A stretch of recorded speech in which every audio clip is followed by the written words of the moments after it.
One of the things that I think that a lot of people don't understand is car insurance and what to do in case you get into an accident. What happens when somebody hits you without insurance? Uninsured motorist coverage is probably the most important coverage you could have on your policy. And what that does is it steps into the shoes of the uninsured or underinsured drivers so that you can actually have coverage for your bills or your lost wages and, unfortunately, if it's permanent, pain and suffering. If you don't have that, you're basically relying on the good faith of the drivers on Florida roads. I wouldn't do that. We have to be careful with the cases that we take to trial, because when we go to trial, a lot of people we don't get paid unless we collect. So whether it be a settlement or a jury verdict, we need to make sure that we're right about a case. And if we're wrong, we could be out $30,000 of our money prosecuting the case and don't get paid. Again, we only get paid if we're successful. We're not paid by the hour. When somebody doesn't have children and they're an adult and they have nobody that they take care of, or they have nothing, like they might take care of their parents, right? And they get killed, what happens? Hi everyone, welcome to Making Money with Laura Sanders, and I am your host, Laura Sanders. Every week we talk about something that will help you make a little money, save a little money, or maybe just help you navigate this crazy world we live in. And boy, oh boy, is it crazy. Today we're here with attorney Jeff Adelman. He is with the Adelman Law Firm. Did I get that right? Well, I'm actually now with Brotman, Nussbaum, Ibrahim, and Adelman, so I've merged with some friends. Oh, wow. It sounds like you're all ready for Hanukkah there. Yeah, it really rolls off the tongue, doesn't it? I won't be able to do that again, but we'll just keep it that it's your firm. So you've been in the city of Coral Springs for a million years, and you've been an attorney there for looks like a million years. Yeah, 23 years practicing law, and I've been in the Coral Springs community with my family for over 40 years. That's amazing. That's amazing. And it's hard to find people with good roots. But one of the things we will say, even though we're saying a city specifically, you can help anybody in the state of Florida that has been in an accident. 100%. In fact, yesterday I came back from DeLand, Florida, for a case I had up there. Deadland, Florida. Thankfully, the hotel was next to a Culver's, so everybody wins. But the client had a good result, and again, we travel wherever. He travels, so just keep that in mind. So one of the things that I think that a lot of people don't understand is car insurance and what to do in case you get into an accident, right?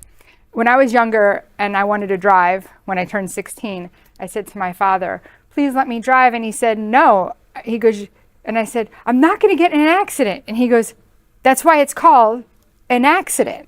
Mm-hmm. And of course, I was supposed to be at Farmore, if anybody remembers what that is. I do. And I wasn't. I was at Pizza Supreme off of Woodside.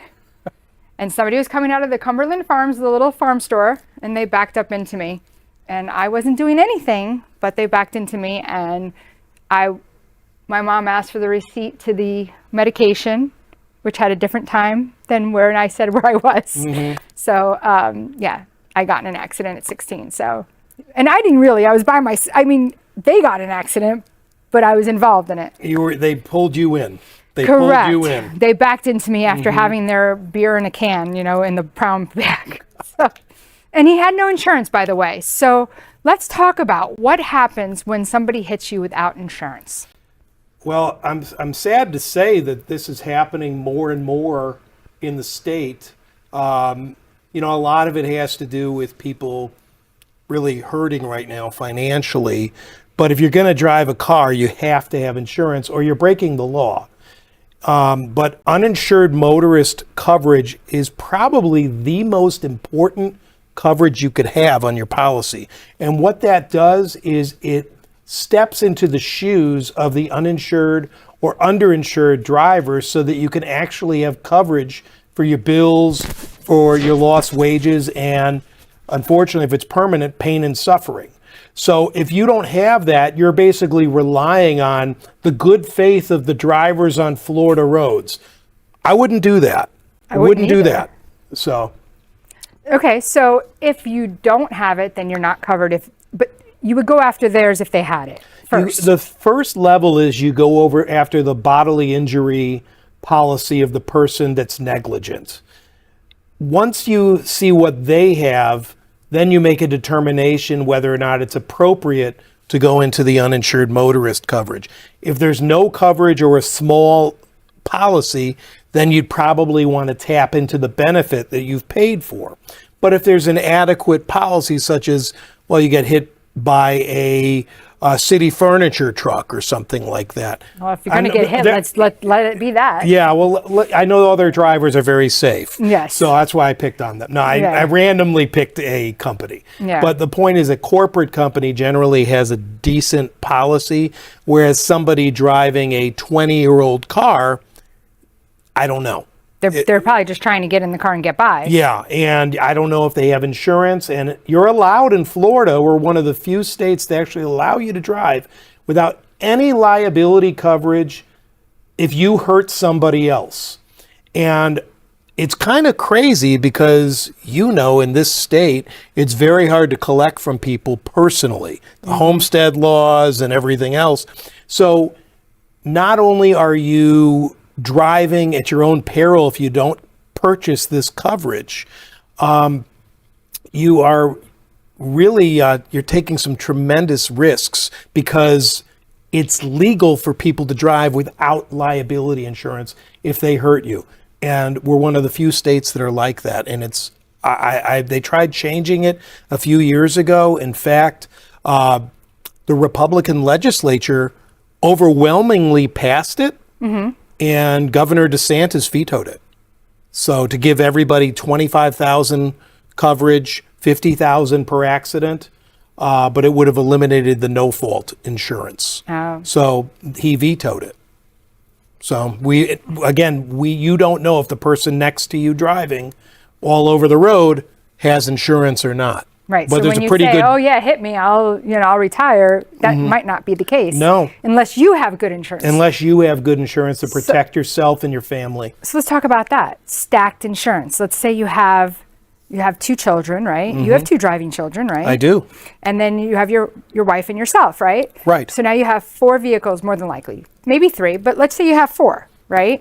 Now you have your policy because you're a professional who probably lives in a nice house, who probably has a couple of dollars. So you're a perfect target for somebody. Would you not agree?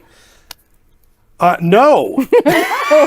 Definitely not. No. But in general. No, I have good insurance because I know the risks of not having insurance. Right. For yourself, not even for the other people, just for yourself. Exactly. And so for peace of mind, I mean, personally, I have like a $300,000 policy, and then I have an umbrella for a million after that. But do you stack your policies?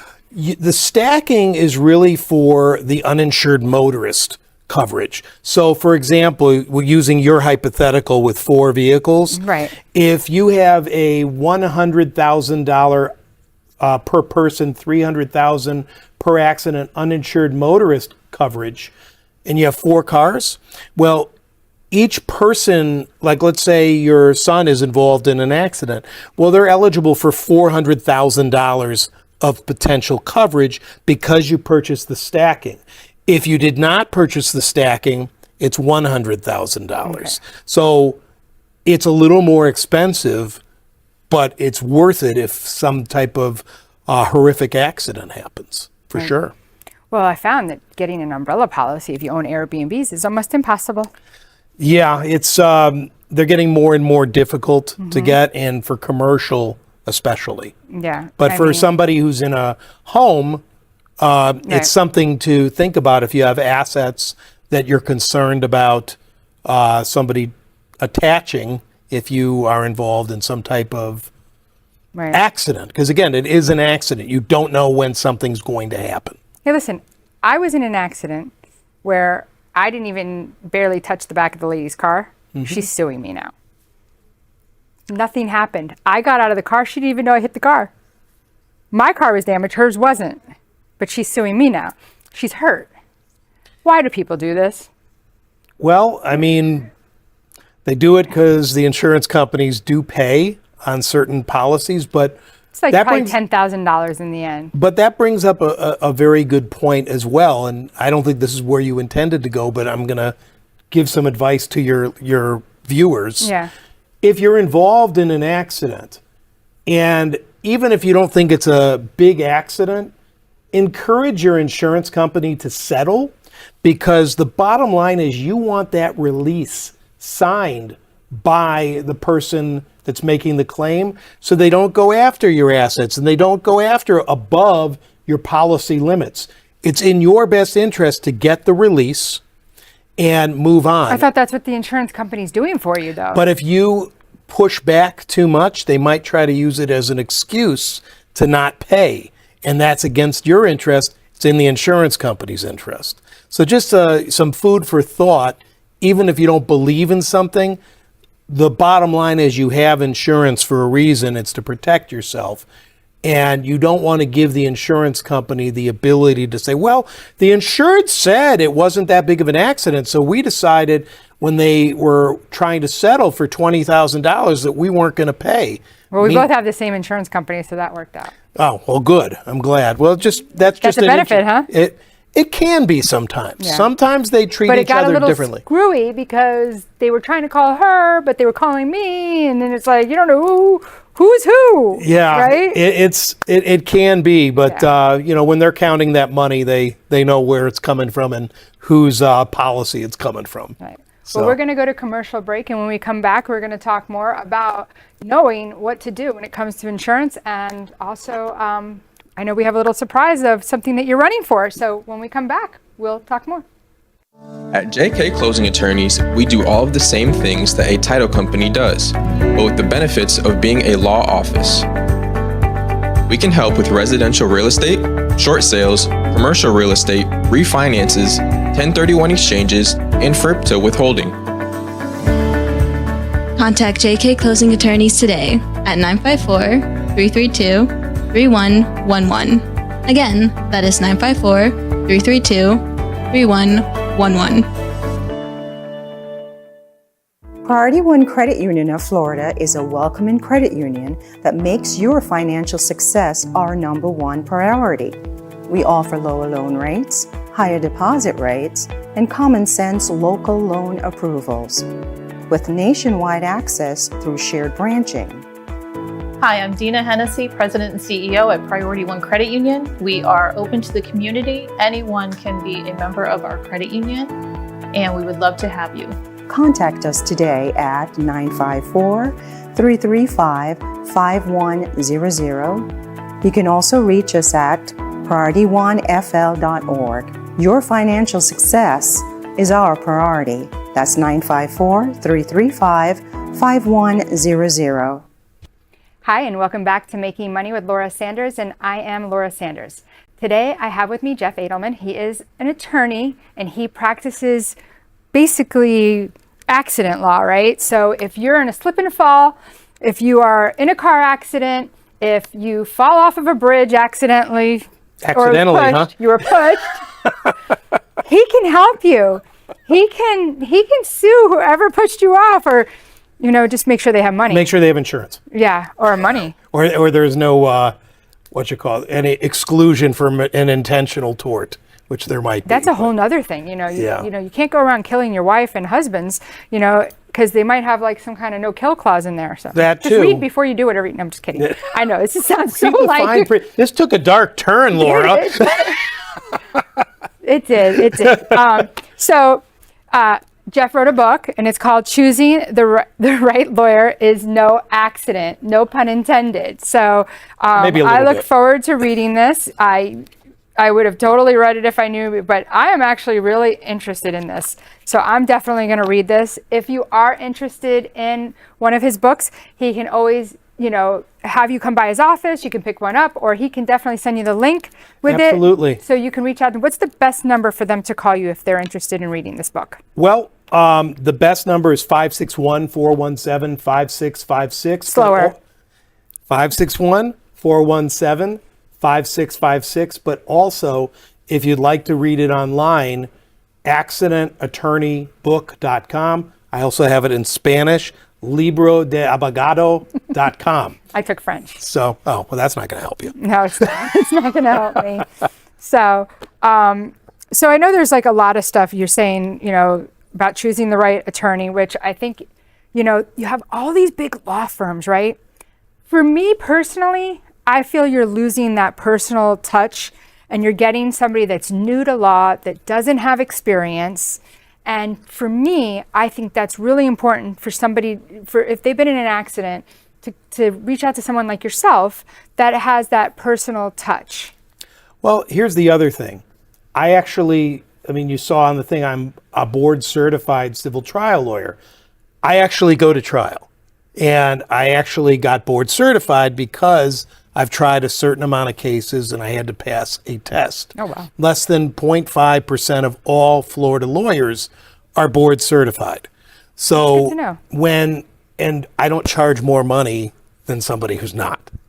So when you come to me, you sit down, we talk, or these days we talk a lot of times on Zoom, but I'm going to be with you from start to finish. So if your case does go to trial, you're going to be sitting next to this guy for 4 or 5 days at trial.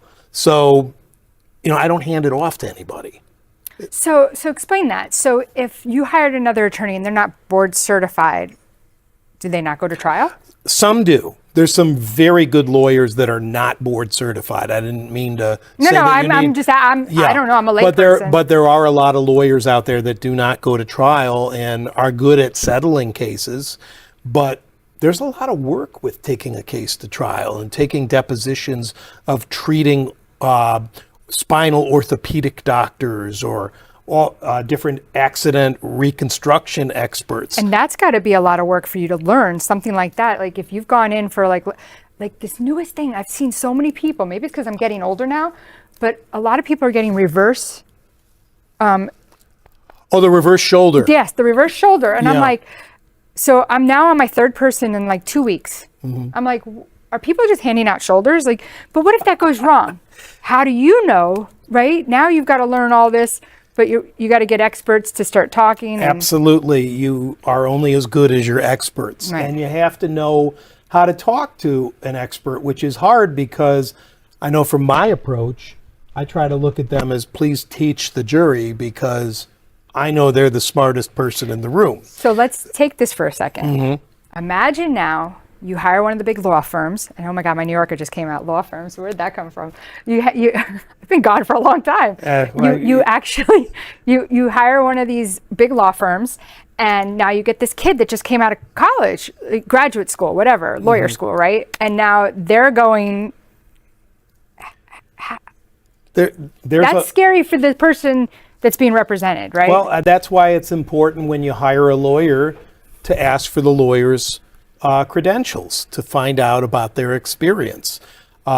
If people ask me, I can proudly say I've been in personal injury for 23 years. I practiced with my dad. And I know that. So that helped, right? It helped. When you were new, I he grew was up still in there. the business. Yeah. So, but From when you were born. from when I was born, exactly. Yeah. But I had to, go through 23 years of kind of figuring certain things out because there's only so much that my dad or anybody else could tell me. I had to do it. So taking cases to trial, taking expert depositions of neurologists and all these different people, learning medicine so that you can actually ask competent questions that allows the expert to explain the condition of your client. That takes practice. So if somebody has never done that before, you don't want to have 3 hours of testimony of just going through each and every visit. You want to make it interesting for a jury so they don't go to sleep. So because some of it's very technical. So that's your Chappelle act. That's it right there. Yeah. Yep. You said you were willing to be David Chappelle earlier, so Dave Chappelle. How am I doing? Yeah. Well, you said you got to make it interesting, right? Yes, but you do because you're really, as a trial lawyer, and I know it's cliche, but I'm going to say it anyway. You have to be a storyteller because that's how people listen. That's how people absorb information. When you just, and then they went to this doctor, and then they went to this doctor. What would you do if you heard that as opposed to somebody bringing you along on the journey? It's almost like showing them a movie during a trial. And keep them I mean, I'm sure, So what would be a case that you wouldn't take? Well, there's a lot of cases I wouldn't take. And there was a tort reform bill that was passed in 2023, which basically says that if you are more than 50% at fault for an accident, you collect nothing. It used to be that it was the percentage of fault of the other of you deducted from the total award. So if, for example, you were 60% at fault and somebody was 40% at fault and it was a $100,000 verdict, well, your verdict amount is $40,000. Now, that same scenario, zero. So if a defendant can prove that you are just a smidge over 50% at fault, you don't get anything. So we have to be careful with the cases that we take to trial, because when we go to trial, a lot of people we don't get paid unless we collect. So whether it be a settlement or a jury verdict, we need to make sure that we're right about a case. And if we're wrong, I mean, we could be out $30,000 of our money prosecuting the case and don't get paid. Again, we only get paid if we're successful. We're not paid by the hour. Have you done any kind of, I guess, what do you call those ones where like you get a bunch of people, like class action lawsuits? Have you done any of those? I don't really do those. I have had cases where I represent multiple people in the same accident, but that's kind of a different sandbox. Okay. The people who do class action pretty much just do class action. And it's a very difficult field to do. There's certain firms that specialize in just that. We'd handle the slip and falls and the car accidents and actually, different types of negligence. So we are running out of time, but there is one more thing I want to ask. When somebody doesn't have children and they're an adult and they have nobody that they take care of, or they have nothing, like they might take care of their parents, right? And they get killed. What happens? There's nobody, Might be their parents. The parents can make a claim. Okay. The parents can make a claim, except if it's a medical malpractice wrongful death case. Interesting. There's an exception. People don't know this, and That's horrible, though. It is. You lose your child because somebody does something wrong, and because they didn't have children. Because they didn't have a husband or children. Yeah, well, there's something and they tried to overturn this recently, and it just didn't happen in the legislature this year. But people don't know that if you're a victim of medical malpractice and you are not married and you do not have any children under age 25, there's nobody that can have standing to bring your cause of action. So basically, the doctor gets away with it. That's unique to Florida. I brought this up when Melissa Rivers, with Joan Rivers, died due to medical malpractice. I said, well, if this happened in Florida, Melissa Rivers would not have had a case because of what we call the free kill law, because it really is. But that's something that's unique to Florida. It's very unfair.